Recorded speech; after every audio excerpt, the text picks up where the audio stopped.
Hello, everyone, and welcome to another episode where we are definitely spotlighting and highlighting the amazing women that have gone through NSTAR Technologies, who are thriving in their career, who have a story to tell, and who are absolutely inspirational for sure. And I'm super excited because we're doing this in the month of International Women's Day slash month, and we thought about the fact that, you know what, let's put the spotlight back to the women who invested financially, invested in their time, invested in themselves, and let's share their story, let's share their journey, because I am so sure that by the time you listen to the story of this phenomenal woman, you will understand the fact that sometimes it's we start without knowing and we never know where we're going to end. But as long as we're committed to progressing, to taking it one step at a time, it always turns out for good for ourselves. So without much, conversation or storytelling at this point in time, I want to let her introduce herself in her own words. So over to you, Tatiana. Yeah, hi Stella. Thank you for the great introduction. My name is Tatiana. I'm originally from Cameroon. I came to the US when I was young, 12 years old. And yeah, I am a Scrum Master. Now we call them Agilist instead of Scrum Master, but I'm an Agilist slash Scrum Master at US Bank. I don't know if I'm supposed to say anything else or if I'm missing anything. That's okay. I mean, you can tell us more about just what do you do on day to day? What does your day to day look like? Oh, my day today, every day is very different because as a Scrum Master or Agilist, it really depends on your team's needs, what your day is going to look like. So almost no 2 days are similar. They're repetitions of things. But if I have to give, for example, I'll tell you about what I did today. Okay. For example, my first meeting was my morning Scrum. It's always my first meeting. And we're at a point where we're getting ready for a release for tomorrow. And then we're also getting ready for our quarterly planning, which we're having what's called our walk the wall next week, where we'll go over what we are committing for Q2, which is coming up very soon. Right. So it was a pretty lengthy one. We usually want to keep it as short as possible, but we have to discuss these things and make sure that we have everything good. So I had my morning Scrum and we discussed, we also, oh my goodness, we also had sprint planning and retrospective. This morning was really crazy. My brain is like in a million places. So we quickly had a little Scrum to touch up on the status of the stories, if anybody was in trouble or blocked or needed some kind of help. After we did that, we went into retrospective. So we just talked about our wins, our losses, what we can do better next time. After that, we went into sprint planning, where we just made sure that the status of the stories that were on the board were actually accurate, because a lot of devs, they don't really think about changing the columns of the work that they're working on and updating the status, etc. So we just kind of do housekeeping. And then with my PO, she led us to prioritize what she wanted the team to work on this sprint. Okay. So yeah, I just worked with her. Once we did that, we came up with our goal based on what our priority was, and then that was it. After that, I had a bunch of things that I took away from the meeting, always taking notes, because a million people will say a million things and I won't remember.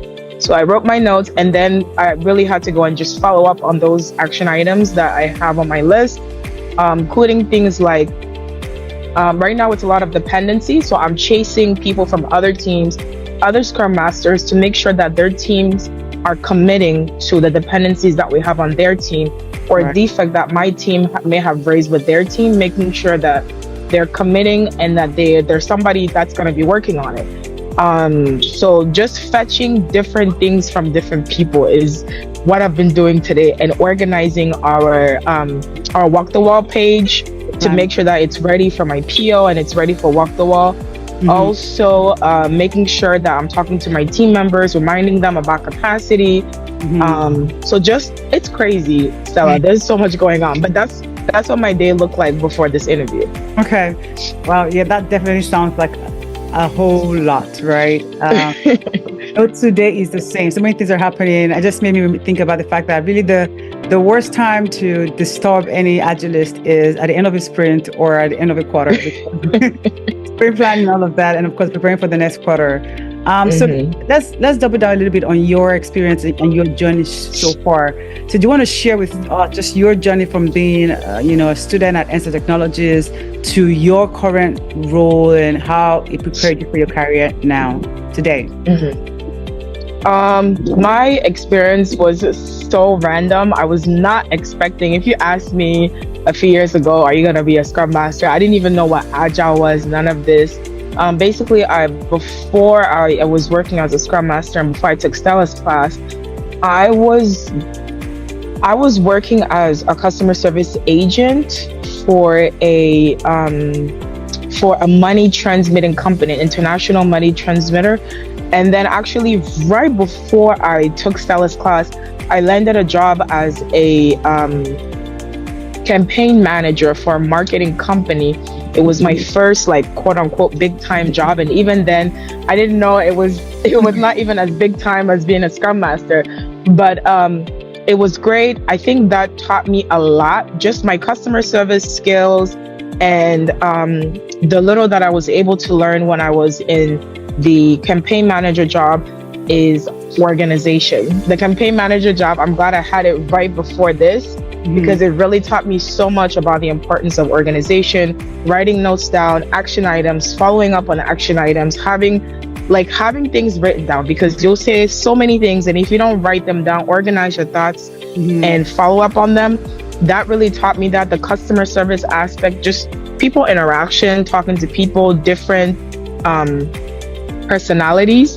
And while I was in the midst of my job as the campaign manager, my friend Rachel, she was in Stella's class and I was actually about to refer her at my company until she told me that, hey, I'm taking this class and it's about Agile. And I'm like, I don't know what you're talking about. But then she was like, you can make 6 figures. I was like, keep talking. I'm like, my ear is wide open now. Tell me what's this about? And she's like, you don't have to be technical. You don't have to code. You really need good management skills, organizational skills, people skills, and you can learn the rest of it. Even the tech skills that you need is just, basic, and then you'll get better as you go on. So I wanted to kind of see how it went for her. She told me it was going well. And she landed a job after, I don't remember how long it was after, but I think that was a big motivation for me and a big booster because you want to see other people doing well sometime before you can bite the bullet. And when she told me that, hey, now I'm making 6 figures, I'm doing this, I'm doing that, I'm learning my way around, Stella is helping me, and really I've gained so much, So I'm like, you know what? I'm going to take a leap of faith here because I really didn't have a lot of money saved. I had credit cards, I had bills, everything. So I was like, I'm going to take a leap of faith and take a loan with my credit card and pay for the class and just give my everything. And there was just so much going on even the time I was taking the class because I actually lost a close friend of mine to suicide. So it really messed up my head for a while. So I wasn't even as present as I should have been, but I let Stella know and she understood and she worked with me to help me catch up or whatever it is that I needed. And while I was about to end the class, I was just going over materials. There's so much great material, and I think you don't appreciate how good the material is when you're in the class. Then when you're outside of the class and you're actually working, you look back on the material, you're like, okay, this is really useful, I need this. But after the class, close to ending, my friend called me, my friend Rachel, and she said, hey, we are looking for one more person at my job to be a Scrum Master. If you're ready for the interview, I can give my boss your name. I was not ready for the interview, but I told her, give your name because I will be ready for that interview. So what I did was, I think the interview was a week away. Every day, all I did was look over the notes, go back to the recordings, and then go on YouTube and look up interview questions, and then practice the questions that you sent us to see if I could do it from the top of my head. And I really just practice, because once you get the interview and you're in there, It's just a matter of learning and going with the flow and figuring out your way around. But you gotta pass that interview first. So you have to, and it's not even just about your knowledge, it's also about your confidence. Understanding that you can do it, you are a Scrum Master, like getting in that mindset. And I think something Stella also did during the class was, I think she was having us call each other Scrum Masters, and just getting in the persona is so important because it makes you be and look more confident. So once I was able to pass that interview, that's when I started. In the beginning, it can be very scary. It can be very intimidating, especially with tech talk and regular talk, trying to figure out the difference. And I think I was just lucky because I had a friend who was already there, so I could rely on her. And then she had luckily paid for Stella's extended help package. So I was like, okay, how can I answer this? So she was getting that knowledge, and we were like setting up one-on-ones with the two of us. And I would be like, okay, this is what happened. How do I deal with this? How do I deal with that? So that's the basis of how I got to US Bank.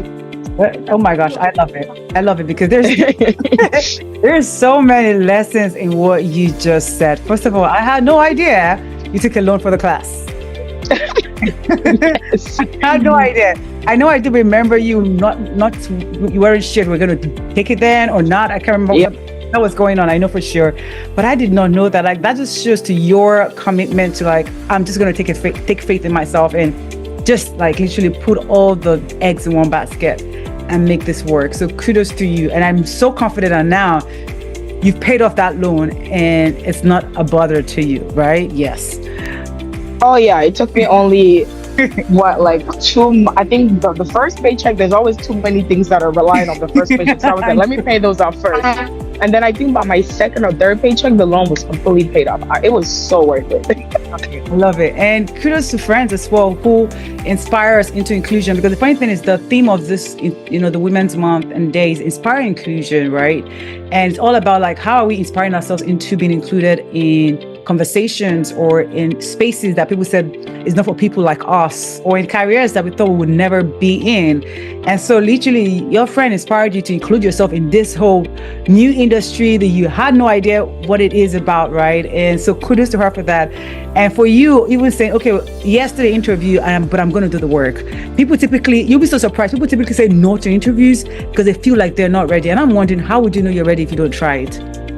You would never know. So many lessons there. The worst thing they can say is no, and then that was good practice, and you just move on to the next one. Exactly. Okay, so let's even talk about just your experiences as a woman in this space. Do you think your space is very male dominated? Your company or what you do, the role that you're in? I think my company actually does an amazing job.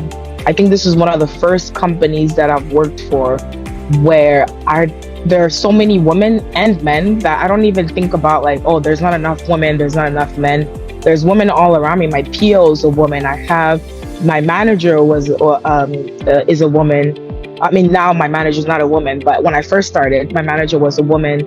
I feel like the bank does a good job, and I think women as well, because my boss was telling me, she was like, I'm trying to hire more women as well, so to kind of equalize it. And I think honestly, I got lucky to work for a company that values that. That's great. And so in your past experiences though, right, have you faced any case of like being biased, unconscious bias or discrimination in your career, in your past experiences? Honestly, if I did, I don't know, because I think I'm a very like in my world type of person. I just try, and if somebody's like no to an opportunity, I think I reflect on like, okay, what could I have done better? I don't even think like, oh, I'm a woman, so they said no. I'm like, okay, did I maybe mess up this question, or did I do something? And then I just retrospective and just keep it moving. But I think one thing I did notice, I felt like maybe this is a possibility. In a lot of my old jobs, I felt like a lot of the customer service position I was working, I felt like I was doing really well. My boss was always telling me I was doing well. But when it came to promotion, it felt like the male customer service agents were always getting promoted to senior or whatever. and we always were kind of like, okay, we're kicking butt here. Like, what's going on? So I felt like that may have been the only time, because I remember like 3 or 4 guys getting promoted, and all of us kind of like, okay. But yeah, I think that's the only time that I may have noticed it. Okay. All right. So let me put the question back to you, right? So in this space, being amongst like a well-balanced current work environment, what are the ways that you strive yourself to promote, gender equality or diversity, whether that be in your team, or any other place that you work in, maybe like community projects, community events, and things like that. What are some of the things to promote gender, equality and diversity? I think the way that, at least for me, that I do that is by always encouraging my female friends, and then also recommending them for positions. So whether that's a reference from my company's website, or if they're thinking about Scrum. I've had a couple of ladies, I've told them everything about Scrum. I'm like, I will explain to you, I will show you my notes, I will be in the background while you're doing the interview, I will do whatever it takes to help you to be able to get in a career, because you can do it. And I think a lot of ladies have that mindset that they cannot do it. And that I think that kills us a lot mentally. That mental is like, can I do this? Can I have a career in tech? Can I do this? And I think I try to empower my friends, like, you can do it. You can do it. If you need me to be there with you and walk, as much as I can, I will always help. And what is one of the maybe the major reasons or challenges you've seen, right? So we talk about people feel like they can't do it. Like, where is that coming from?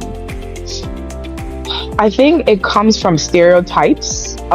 Even when you're thinking about movies and you're thinking about CEO or boss or COO, men, right? It's always older men, or it comes from, like I said, the stereotype, the mindset. And so sometimes we'll even downplay ourselves, or like we won't ask for a salary even though we know what the salary is. I'm sorry, I feel like I'm getting derailed. Can you repeat the question, please? Oh no, you're spot on. My question was more around like, what is the major challenge why people think that a particular role is not for them, right? And you talked about stereotypes based on what we consume, like media, right? Like, just like what you rightly said, right? What we see, they don't look like us. So first of all, when you tell space, you're like, I don't think I can get into space because all I've seen, nobody in there looks like me. So you are right. Yeah, definitely. I think stereotypes, and also the way that we were raised, a lot of us. For example, for me, my mom and my dad, I come from Cameroon in West Africa, and it's very common in our cultures for women to not even have to go to school or not be a priority. I think my mom actually is someone who is a fighter, and she's very like, I can do it. I know other women, I have aunts, I have friends back home, they're like, just stay in your lane, do your own little thing and stay quiet. And my mom has never been like that. She immigrated to the US by herself while my dad was working back home. So I think for me, I take a lot of that courage from her, and a lot of those leaps from her. But I think a lot of us may have not been raised that way, or maybe thinking that, I don't know if you know the mentality today. A lot of women are like, a man should be paying for your bills. You should never do this. You should never do that. You should never. I've had friends that are like, it's crazy how much they're pushing that culture on us. Like, what you see in the media, like, behind every great man is this, that. Do you, if you know what I mean? So I definitely think that the way you were raised, the stereotypes, what you see around you, and your own self-doubt are things that are causing people to not go for things. It's like, and Scrum has even changed my mindset in the way that you don't need to do it all at once. I think people see people doing jobs and they're like, wow, they're so lucky, or they're so smart, they're so amazing. But honestly, they worked, or they broke it down piece by piece, week by week. And this Scrum has become crazier part of my life, to where I have like my my planner is really important to me now. It didn't used to be, now it's really important. And I break down my tasks in smaller tasks and really like, okay, what should I be doing here? Okay, before I can get to this big piece of cake, All right. what are the slices of the cake? So I think people don't think about like, oh, he's an engineer or he's this. He didn't learn it in one day. You first have to learn coding, but coding sounds scary. But if I wanted to be an engineer, now I know that I can. Where do I start? You know, baby steps to get to your big end goal. Absolutely. Agile as a career and agile as a way of life. You're speaking my language. Yeah. It's just like literally when you apply agile principles to day to day, it just makes a lot of sense. Like that's literally how you should believe in. Just like what you said, step by step, and don't be afraid of making mistakes. Like you said, what's the worst that can happen? We always encourage experimentation, right? We learn, and the next time it gets better. The next time it gets better, right? So, I'm really hoping that anyone who's listening to this is inspired by just your story, your journey. And even if maybe we weren't raised, you know, a particular kind of household or the stereotypes, that we have to decide, what do we want for ourselves here, right? Right. I understand the media and culture might be pushing its own narrative. By the end of the day, though, we're talking about inspiring inclusion here. We're celebrating Women's Month, Women's Day, right? Right. I believe every woman should be able to, she should be financially independent and be able to have work for herself and provide income for herself in whatever things she wants to do, right? So I really hope everyone listening to this knows that it's okay for you to do work and make your own money. Because in that way, you can build communities, you can impact more lives, you can be a blessing to many other people and persons as well. So, agreed.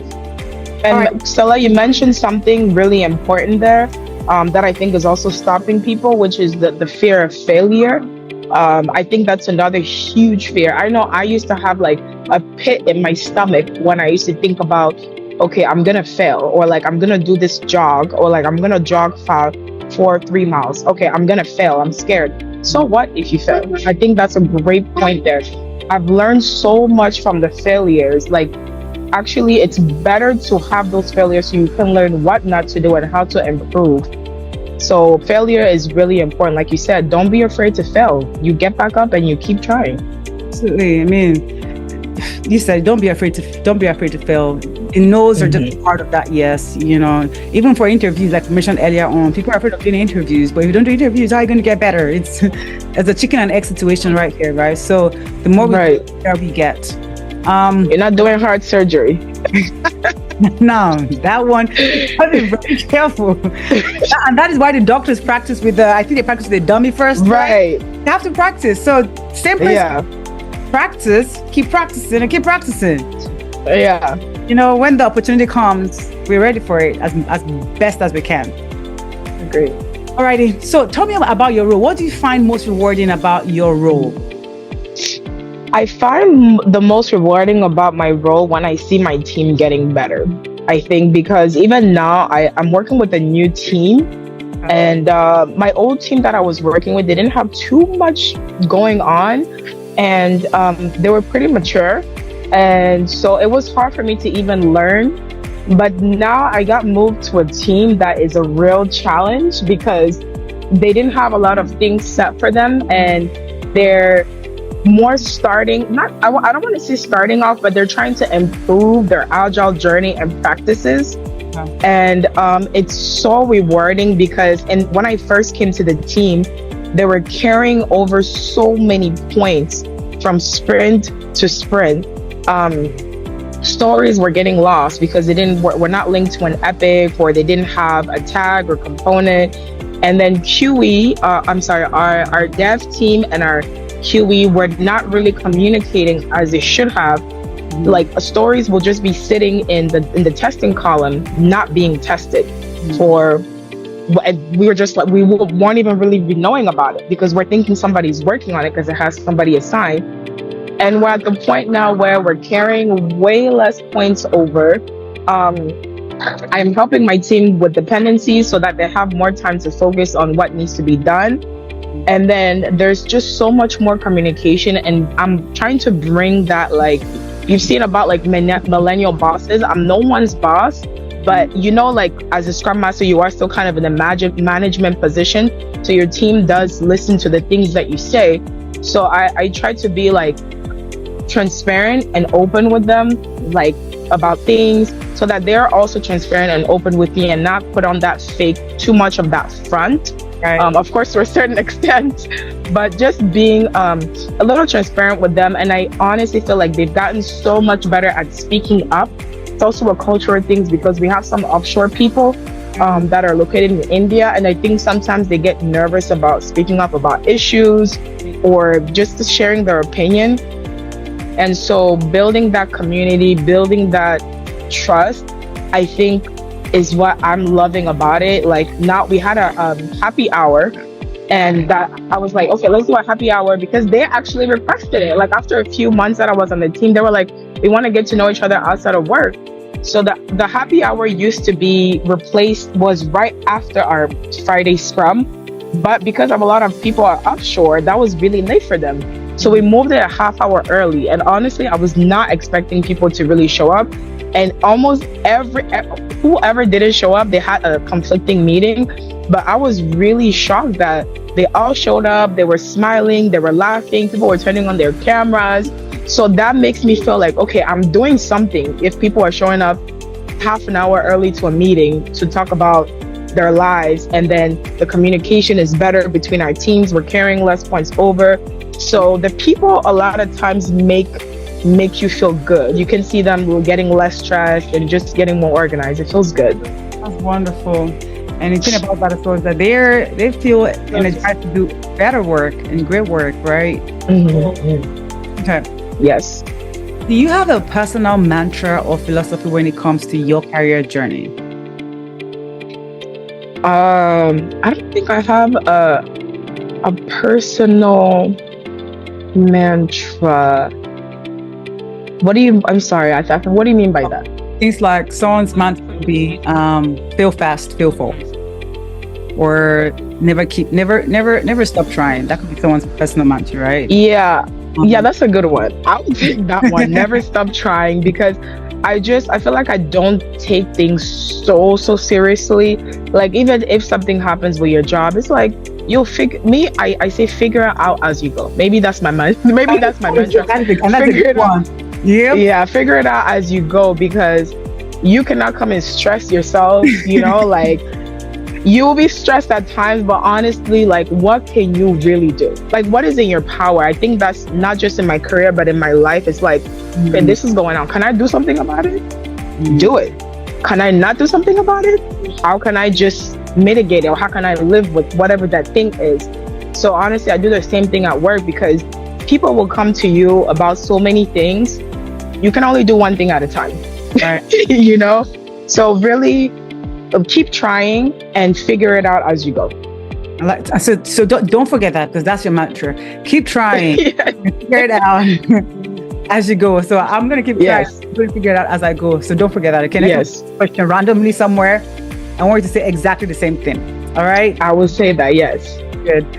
So now let's talk about just overall, quick overall about just how your life has changed from the class to job now. Like what has, when people talk about inspiring inclusion or getting into tech or changing careers, think about the sacrifices. Like they think about how much they feel like they're going to lose. They never think about what they're going to gain.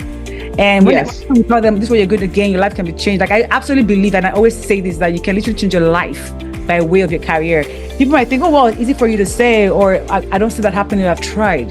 So I want you to speak to that person and literally talk about how your life has changed just because you invested in a Scrum Master class through NSTAR and you invested in yourself. What has that like for you? Oh man, that has changed my life. Complete 180. Like I don't even recognize my life right now. I felt like it opened the door, and that door opened another door, and then some doors I just kicked them open, So starting with the Scrum Master job, I felt like I was more shy. I was less outspoken, and I was definitely not nearly as organized. as I am now.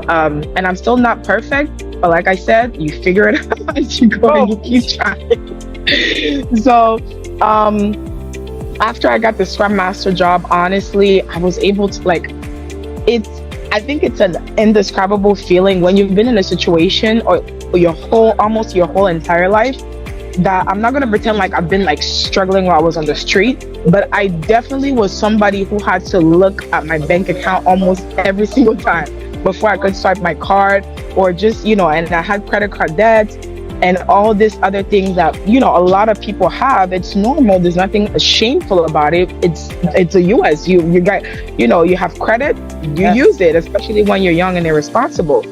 I was able to pay off my car. I was able to pay off all of my credit cards. I mean, my life changed, like my credit score.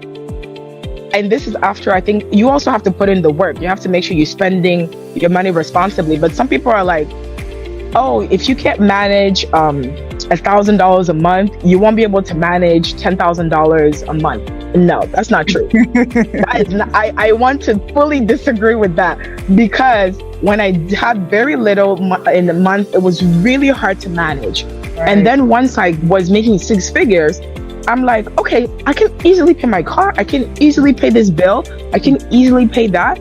I can put money in my savings, and I can have a little shopping money like this.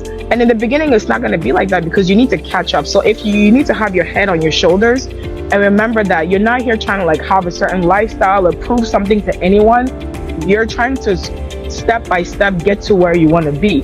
But it's just been so nice to, I'm at the point where I've totally flipped around my credit score, can easily get a credit card, but I'm very, very careful now. I feel like after being a Scrum Master, just being in that mindset, being with Stella, Rachel, women who have those similar mindsets, you start trying to become that person, right? Because I felt like before, I was this shy girl, and then literally even in my Scrum Master position, my boss told me, you got to speak up more. You got to feel comfortable in the room with people. I can see that sometimes you have something to say, but you don't say it, or you hide it, or So learning how to speak to people, learning how to have a conversation, learning how to organize my thoughts, learning how to write things down as they happen so you can remember. I felt like all those things have really changed my life to the point where I was able to get a side job, and then I was able to save money from a side job, because technically as a Scrum Master, I'm going to say it, most days you don't need a full 8 hours a day. And my company is very understanding that they're getting the value out of me, not hours. So I really like the first part of my day, I'm like, who needs what from me? Let me get this. And then my afternoon, and then all my offshores too, they're there in the morning. By the afternoon, it's a little bit more dead. You have a little bit more free time. And, and it was me like, how do I use that free time? How do I maximize my day? Right. And I was able to do another side job, get income, save it to the side, and open the business I've always dreamed of opening, which is a hat business. It sounds really simple, but I've never been able to fit a hat in my life. Like regular hats that you go to the store, it sounds like something so simple, but I've never been able to fit it. And I knew that I couldn't be the only woman. And then I started this journey really in 2017, but I didn't have the money, I didn't have the time, I didn't have the education, I didn't have anything. And now instead of watching, like spending hours on Instagram or TikTok or whatever, I'm watching YouTube videos, how to organize this, or how to open a business, how to do an LLC, how to do this. Like that's what I'm doing almost all the time when I'm free, of course. But it's like being a Scrum Master has really changed my mindset, and I'm working with some women that really inspire me. My PO, she's so smart, she's very nice, she really explains a lot of things to me, and I'm at the point where I can easily have a conversation, or they're talking their tech talk, and I can take out what I need from there. I'll be like, okay, so we need a follow-up meeting, so we need to reach out. But in the past, I was just lost. I was like, tech API, S3 bucket. I don't know what y'all are talking about. But now I feel like, wow, I've had the right people in my life, and now I can actually do that. My PO telling me, so she's like, okay, good, that's efficient, da da da da. So honestly, it's been life, and not even just life changing. Like everything about me is not the same since I became a Scrum Master. Wow, that should be on the shirt. Everything about not the same since I became a Scrum Master. Thank you so much for sharing that, for sharing the tangibles and the non tangibles. Things we can see, the money part of it, but the other part of it is so important too. I think that is even sometimes even more valuable. Like you talked about the confidence, the just changing your mindset, becoming who you've always been inside of you, right? But of course, yeah, part of it too. It's literally a full package. And so again, yes, thanks for sharing that. All right, last question. Looking ahead, what are some of your professional goals or aspirations for the future? One of my professional goals, I feel like there are two things. One, with my Scrum Master, I want to get to a senior level. I've been working at the company for just 2 years, but in the 2 years I've moved to a different team, which is more of a challenge. So I feel like my boss wants to see if I can handle, a team that has a lot of things going on. And I really, really am enjoying the challenge, and I'm hoping that in the next year I can get to a senior position. So I'm working towards that. But so far it's going great. I think I will get there. But I want to get more comfortable, and I want to be able to answer questions very easily. I want to be more of an expert in my craft. So I want to try to keep becoming and keep improving as an expert in Agile and Scrum and everything. But my ultimate goal is really to open more businesses. And I feel like being a Scrum Master and being in a position where you're amongst leaders, you're amongst people that are planning things ahead of time and breaking things down, and just you can take those strategies and apply it to your own life and open your own business or do your own things.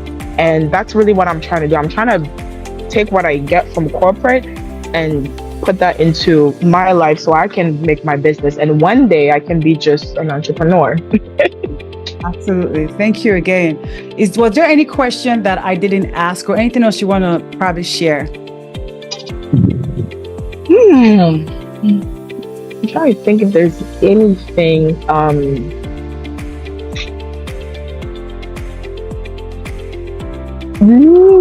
don't think so. I don't think so. I think maybe also another thing that I would say to someone who's thinking about becoming a Scrum Master or taking a position in tech, you do not have to be, once again, you don't have to be super tech savvy. You learn as you go and do your own research, do your own learning, because what you learn in Stella's class is only the tip of the iceberg. All of that information, you have to reread it. You have to re-practice. So you have to make sure you understand, like, why story points? How do we estimate? How do we do that? Because you will be using it. People will be asking you, like they will be coming to you and asking you. And sometimes some problems are, people look at me, I feel like, as a problem solver in my job a lot. So they'll come to you, they'll be like, we did this. Can you help us with this? Okay, we're thinking of breaking this down like this. That is also a lot of problem solving, not just, story points here, story points there.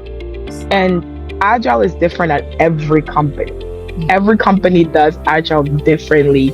You can come and change the whole world. You can only start from your team and then try to make a difference and bring up those topics. Hopefully you work in a company that is open to listening to your opinion.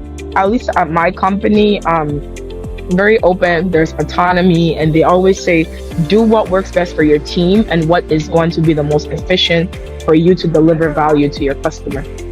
So those are my last words. And for the person who's on the fence about, should I take a Scrum Master, should I take Stella's Scrum Master class, or should I enroll at NSTAR Technologies? What do you want to say to that person? I want to say definitely go for it. Like I said, I had no money and I took a loan. I didn't know how I was going to pay the loan back, but don't do it if you're not going to be serious. So if you're going to take the class and just like, walk around and not do it, don't waste your money. Invest in yourself. So if you're ready to pay for the class, come to class, learn, be ready to learn, open up your mind, ask questions, ask Stella. Like, she's very open, she's very nurturing, and she's so non-judgmental, honestly. So if you're like, Stella, you talked about this in class, but I'm not getting this, she will still help you. So make sure you speak up, because if you have questions and you're not sure, she won't know. And know that you can do it. Put in the work. Hard work does pay off. And this stuff is not rocket science. And Stella breaks it down very, very well. So I would say if you're ready to invest in yourself, take the class. Come, pay attention. It's like 3 months, Stella, the class? Like 8 weeks, 8 to 10 weeks, not even up to. I'm telling you, in 8 to 10 weeks, my life changed, and your life can too. Absolutely. Thank you for that. I really appreciate that. Yeah. Okay, so we've come to the end of today's recording, and there are so many things that were shared in this video. I'm just saying, for those who are watching this, probably in replay, of course, share with other people that you know. Tatiana has shared so much around just investing in oneself, right? Talking about inclusion and the benefits of course, inspiring yourself into inclusion, the power of friendship, having friends in your corner who would tell you about opportunities, right? And bring you in and give you that game, but you have to be ready to play that game yourself as well, right? And even having goals as well, like you said, wanting to get promoted, senior level, and having your own business, like all of that is just phenomenal. And I know that I'm super proud of you. I mean, first of all, you should be proud of yourself. I'm sure you are proud of yourself. But I'm by the corner saying I'm proud of you and I'm cheering you on and all of that wonderful stuff, right? It's just great to see how everything has evolved. And I know it's only going to get better. I'm 100% sure about that. But thank you again for coming here and sharing your story with us. I truly appreciate that. And happy International Women's Day/month to you. Thank you, and happy Women's International Day to you too. And I want to emphasize what Stella said about having friends. I think, Stella, you have a community. I don't know, she created a group chat.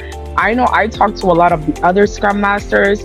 So surround yourself with people that have similar goals. So being part of that NSTAR community, I still talk to some of the people that we took the class together, and Stella will even share opportunities with you. I still kind of look at them sometimes. I'm like, wait, let me see what's out there. But just being part of that community and making sure to surround yourself with people who want to also go that same way. Powerful women who have that mindset of like, okay, I'm a boss, I'm gonna do this, I'm gonna do it, but they're also a woman's woman, so they'll always help other women. They're boosting other women. Honestly, you need that in your life, if that's what you want to do.